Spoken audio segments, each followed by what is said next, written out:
Assalamualaikum warahmatullahi wabarakatuh. Saya Kisha Aurelia Sayoku dari kelas X2. Di sini saya akan menjelaskan tentang perkembangan agama dan kebudayaan Islam di Indonesia. Dimulai dari biografi singkat Nabi Muhammad SAW. Nabi Muhammad lahir dari keturunan bangsawan yang memiliki posisi kokoh dan mulia di bangsa Arab. Mereka memiliki sikap bijaksana, berani, pelopor, dan dermawan. Rasulullah SAW adalah keturunan dari Nabi Ismail. Dilihat dari silsilahnya, yaitu dimulai dari ayahnya, yaitu Abdullah yang merupakan anak dari Abdul Muthalib yang merupakan anak dari Hashim, anak dari Abdul Manaf bin Qusay bin Kilab bin Murrah bin Lu'ay bin Ghalib bin Fihir bin Malik bin Nadar bin Kinana bin Khuzaimah bin Mudrika bin Ilyas bin Mudar bin Nadar bin Ma'ad bin Adnan, dan terus kata hingga Nabi Ismail SAW. Rasul dilahirkan di Mekah hari Senin tanggal 12 Rabiul Awal di tahun Gajah. Kenapa dinamai tahun Gajah? Karena saat itu terjadi peristiwa di mana Abraha, raja dari Yaman, datang ke Mekah membawa bala tentara gajah, dan mereka datang untuk menghancurkan Ka'bah.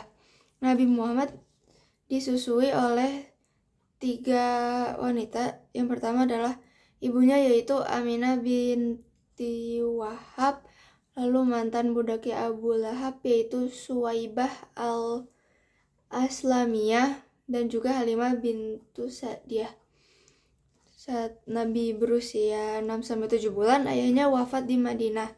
Lalu saat beliau berusia 6 tahun, ibunya mengajaknya ke Madinah untuk berziarah. Tetapi meninggal juga saat perjalanan pulang karena sakit keras, sehingga dimakamkan di desa yang terletak antara Mekah dan Madinah, disebut desa Abwa. Sejak saat itu Nabi Muhammad SAW diasuh oleh kakeknya, yaitu Abdul Muthalib bin Hashim, hingga umur 8 tahun. Karena kakeknya wafat dan dimakamkan di Al-Hajun, yaitu bukit bagian atas pemakaman umum atau pemakaman keluarga, di bawah asuhan kakeknya, Nabi Muhammad menyerap ilmu kepemimpinan karena Abdul Muthalib merupakan pemimpin suku saat itu. Setelah kakeknya wafat, Nabi Muhammad akhirnya diasuh oleh pamannya, yaitu Abu Thalib, hingga dewasa. Saat diasuh oleh pamannya, Nabi Muhammad mendapatkan ajaran berdagang. Saat usianya 25 tahun, beliau bertemu dengan Khadijah yang berusia 40 tahun. Khadijah saat itu bercerita kepada temannya kalau ia tertarik kepada Nabi Muhammad SAW karena sifatnya yang jujur. Akhirnya sahabatnya tersebut menyampaikan berita tersebut ke Nabi, dan diadakanlah pertemuan antara keluarga Nabi Muhammad SAW dan juga Khadijah, dan akhirnya terjadi lamaran dan juga nikah. Dan pernikahan tersebut lahirlah 6 orang anak, yaitu Al-Qasim, Abdullah, terus Fatimah, Ruqayyah, dan Ummu Kulsum, dan juga Zainab. Tetapi 2 anak laki-lakinya meninggal saat masih kecil. Nabi Muhammad SAW mendapatkan wahyu pertama di umur 40 tahun di Gua Hiro pada Ramadan 610 Masehi. Wahyu pertamanya adalah Al-Quran surat Al-Alaq 1-5 yang menyebutkan, bacalah dengan menyebut nama Tuhanmu yang menciptakan. Dia telah menciptakan manusia dari segumpal darah. Bacalah, dan Tuhanmu lah yang maha pemurah, yang mengajar manusia dengan perantaraan kalam. Dia mengajar kepada manusia apa yang tidak diketahuinya. Wahyu yang kedua adalah Al-Quran surat Al-Mudaththir ayat 1-5. Bunyinya, hai orang yang berselimut, bangunlah, lalu berilah peringatan, dan agungkanlah Tuhanmu, dan bersihkanlah pakaianmu, dan tinggalkanlah perbuatan dosa, menyembah berhala. Setelah turun wahyu kedua, Nabi Muhammad mulai menyebarkan Islam secara sembunyi-sembunyi, dimulai dari orang terdekat, kerabat, keluarga besar, dan sahabatnya. Dakwah secara sembunyi-sembunyi tersebut dilakukan selama 3 tahun. Lalu turun wahyu berikutnya, yaitu Al-Quran surat Al-Hijr ayat 94, dan juga Al-Quran surat Asy-Syu'ara ayat 214-215 yang memerintahkan untuk menyebarkan agama Islam secara terang-terangan. Nabi Muhammad menyebarkan Islam di Mekah selama 13 tahun. 3 tahun sembunyi-sembunyi dan 10 tahun terang-terangan.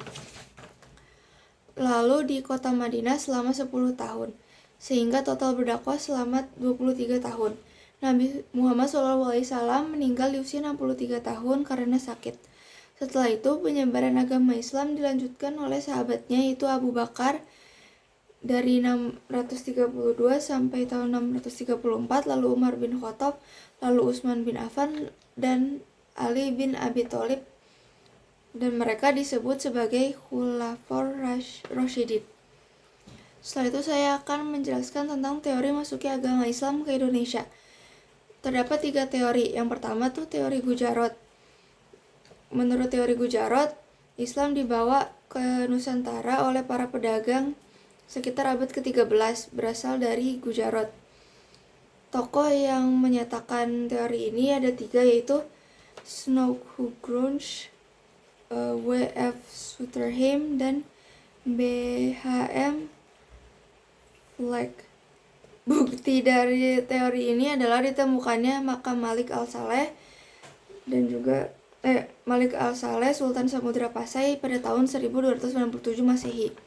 Yang kedua adalah teori Arab yang menyebutkan bahwa Islam masuk ke Nusantara dilakukan oleh bangsa Arab.